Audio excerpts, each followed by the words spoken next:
Vintage audio. Let me ask you: is there anything like it? Is there anything more glorious than these beautiful vintage AM/FM receivers, stereo, monos, quad units? I absolutely love it.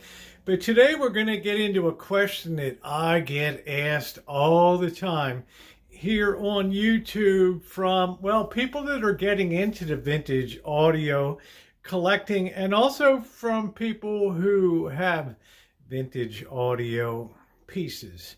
Let's get into it today.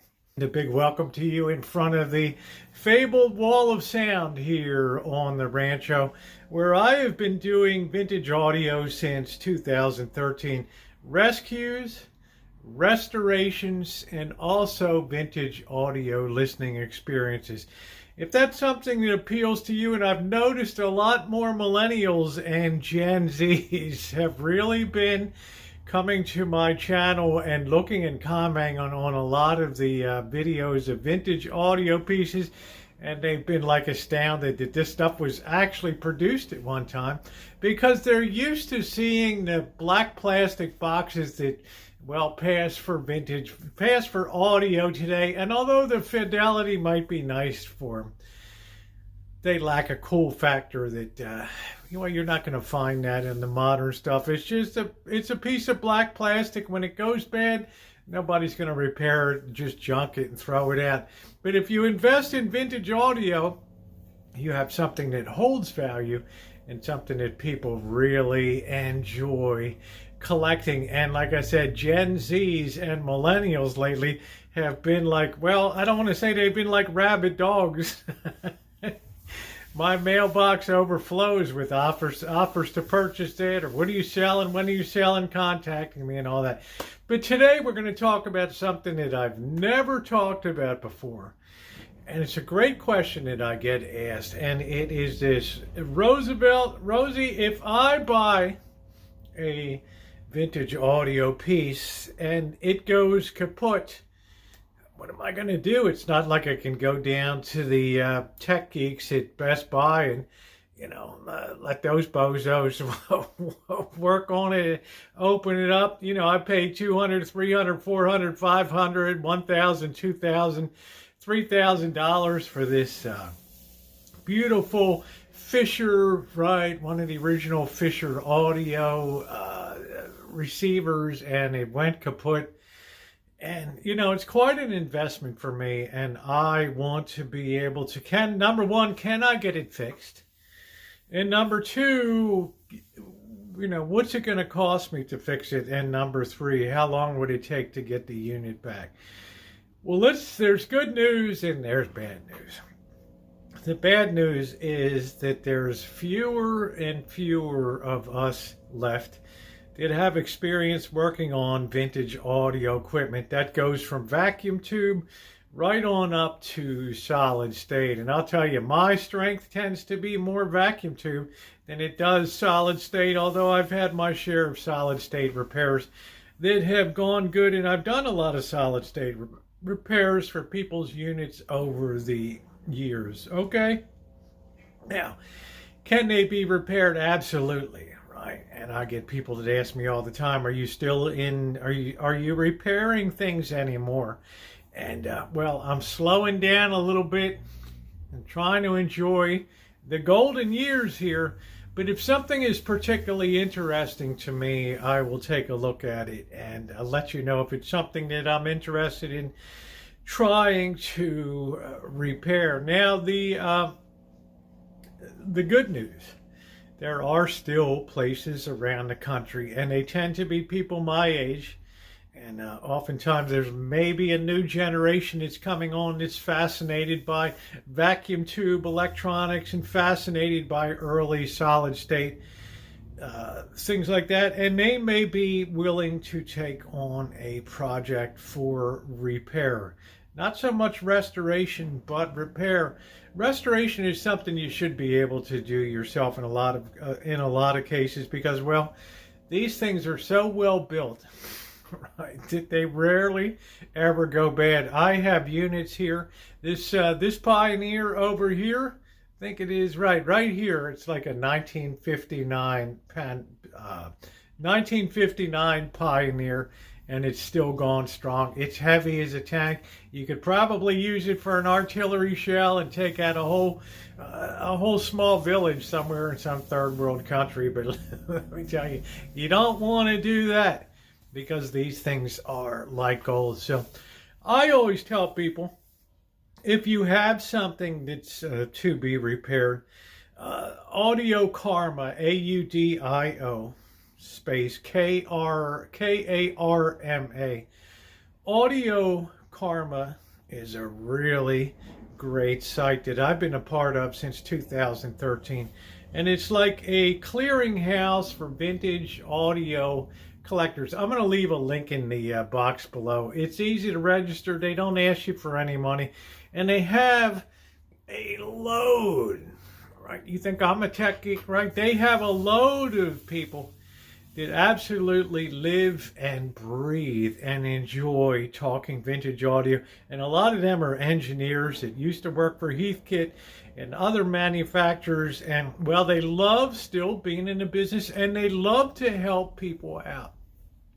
That's a great place to turn because, well, unlike Google, which ranks searches according to how much you're willing to pay to have your repair service put at the top of the list, Audio Karma will just put you into chat rooms in general, you know, pick a category: listening, repair, restoration, parts, and there'll be a flock of geeks that will descend on you, and they will absolutely set you straight as to who can repair what you have. And they're really, really nice people too, and they've been around a long time, and they've built up a huge, I would say it's really the #1 place to go to for vintage audio support. Hey, if you have a mind to it and you have a few dollars, right? There's nothing here that can't be repaired and fixed up. Particularly the vacuum tube equipment. Sometimes the solid state gets a little hairier, but the same basic principles of electronics rule. Audio Karma is a really, really great, you should be on it anyway if you're interested in vintage audio. I believe they used to have a buy, sell, something like that, and I wouldn't mind buying some of those from, right, these guys really know what they're doing, and they're honest. They're not ranked by Google, right, we're going to put Frankie up today because he paid to be sponsored. You know that bullshit that goes on in, you go to look up something to buy on Amazon or Google now, the first 10 pages are just sponsored ads. I mean, come on, man, right?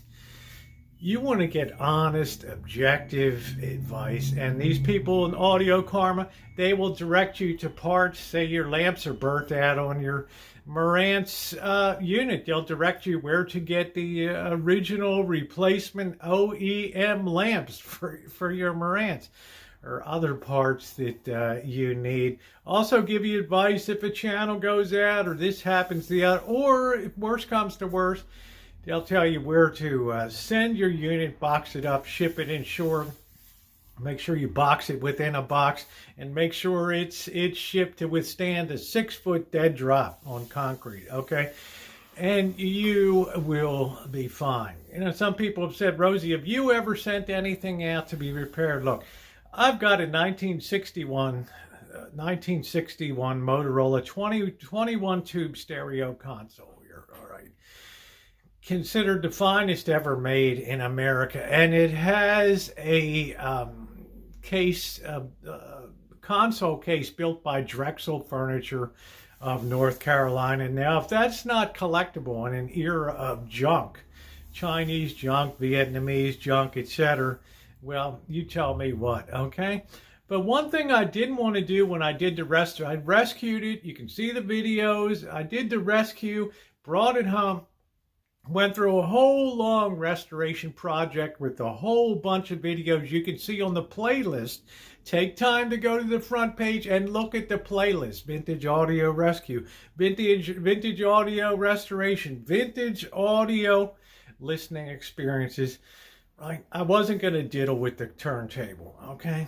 Not going to get involved in that. You know, it's a Motorola badge turntable, but you know, I was soon to discover that there's a place at Voice of Music up in Michigan that is former engineers that worked in the audio business, like with Heathkit and ones like that. And you could take this unit, ship it up $150. They lubricated, took it apart, fixed what needed to be fixed, new belts, whatever. I got it back, just pop it in, and it's like beautiful. They also sell needles and supplies too, which are getting harder to find. Hey, look, it's out there. Don't let that dissuade you from getting a really, really cool piece of vintage audio gear, something that's going to excite you in your home, something that friends are going to go over and, man, what the hell is that, right? Right, is this space control here and all that, with all the cool fronts and things. Don't forget, just tip your toe in lightly. Get one of the Sonys, the STR series from the 60s and 70s. They are fantastic. I think you could drop them off at the top of the Empire State Building, plug it in down below, and they would still, might not look real good. You might have to buff it out a little bit, but it'll probably play, okay? But is this stuff not fantastic or not, right? I just love to hold on to this gear, and what a talking piece when people come to visit the Rancho. Hey, well into my 13th year on YouTube. Yes, I'm in process on the Marantz Quadraphonic. I've talked about it a lot. But I just don't relish being out there in the cold, even though it's NorCal. It ain't that cold, okay? But I don't get my tootsies cold and my hands continuing the restoration. But that will come soon, trust and believe. We might have to switch operations to the kitchen. When I first started out, that's what I had, kitchen table repair. Hey, if you've enjoyed this advice, check out the link for Audio Karma down below. I'll also give the link for Voice of Music up in Michigan. These are outstanding resources for people, particularly Audio Karma, that you can find out so much about. Everybody knows everything about anything that was ever produced in vintage audio. It just floors me. I feel like a little geek when I'm in there. You have towering giants of knowledge on that site. Enjoy the hobby. This stuff is going up and up and up and up and up as younger generations discover the cool factor of it. And, well, it ain't going to lessen in the future. Well, if you're not subscribed, take a minute to subscribe and hit that bell for all notifications. Leave me a nice comment or question down below. And as usual, thumbs up are appreciated. Thanks so much for watching, guys.